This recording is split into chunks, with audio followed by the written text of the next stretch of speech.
শতাব্দীর সাক্ষী এক নারী জ্যাকলম জন্মগ্রহণ করেন ২১ ফেব্রুয়ারি ১৮৭৫ সালে ফ্রান্সের আল শহরে। ভাবুন তো, তখনও আইফেল টাওয়ার তৈরি হয়নি।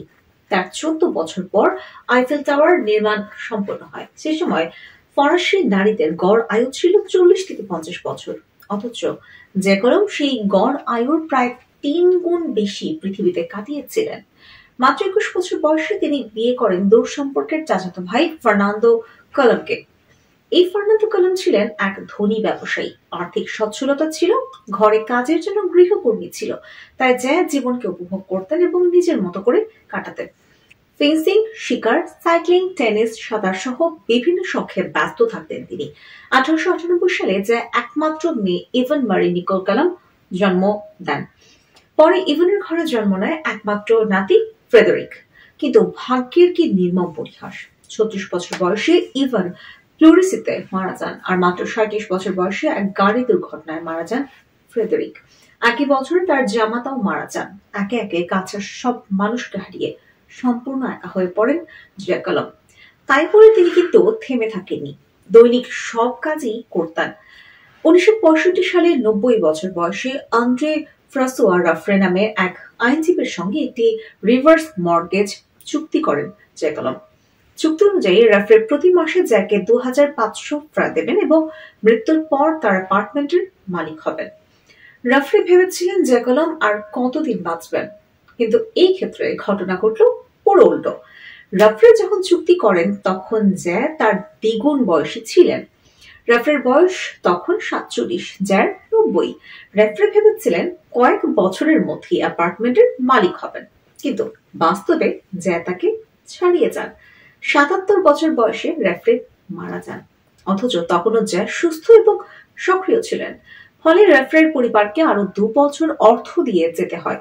আশ্চর্যের বিষয়, এই চুক্তির ফলে জ্যা তার অ্যাপার্টমেন্টের প্রকৃত মূল্যের দ্বিগুণ অর্থ পেয়ে যান। জ্যাকলমের জীবনযাত্রা ছিল ব্যতিক্রমী। তিনি নিয়মিত অলিভ অয়েল বা জলপাই তেল খেতেন এবং ত্বকেও ব্যবহার করতেন। যদিও তিনি সবসময় স্বাস্থ্যকর খাবার খেতেন, তবে প্রতি সপ্তাহে ১ কেজি পর্যন্ত চকলেট খাওয়া ছিল তার নেশার মতো। তবে সবচেয়ে গুরুত্বপূর্ণ ছিল তার জীবনযাত্রার শৃঙ্খলা। প্রতিদিন সকাল ৬টা ৪৫ ঘুম থেকে উঠতেন, শরীর চর্চা করতেন।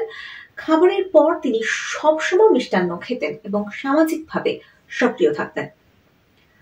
একবার এক টেলিভিশন সাক্ষাৎকারে তিনি বলেছিলেন তিনি কখনো অসুস্থ হননি, তবে সবচেয়ে বড় রহস্য ছিল তার ইতিবাচক মনোভাব। কখনো হতাশ হতেন না এবং জীবনকে পুরোপুরি উপভোগ করতেন। জ্যাকলম কখনো গুরুতর অসুস্থ হননি। ১১১ বছর বয়সে হৃদরোগে আক্রান্ত হয়ে হাসপাতালে ভর্তি হলেও দ্রুত সুস্থ হয়ে ওঠেন।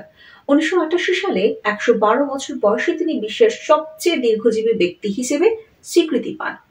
এর ২ বছর পর ভিনসেন্ট ভ্যান গঘকে নিয়ে নির্মিত ভিনসেন্ট এই মই নামে সিনেমায় অভিনয় করেন।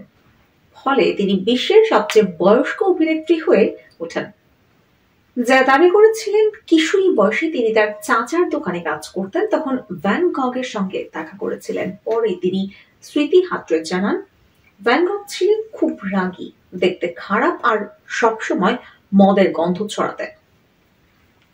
১২০ বছর বয়সে তিনি আনুষ্ঠানিকভাবে বিশ্বের সবচেয়ে দীর্ঘজীবী ব্যক্তি হিসেবে স্বীকৃতি পান। একবার এক সাংবাদিক তাকে জিজ্ঞেস করেছিল, আপনার ভবিষ্যৎ কিভাবে দেখেন? তিনি মজার ছলে উত্তর দেন, খুব সংক্ষিপ্ত। ১৯৯৭ সালে ৪ আগস্ট ১২২ বছর ১৬৪ দিন বয়সে জ্যাকলম পরপারে পাড়ি জমান।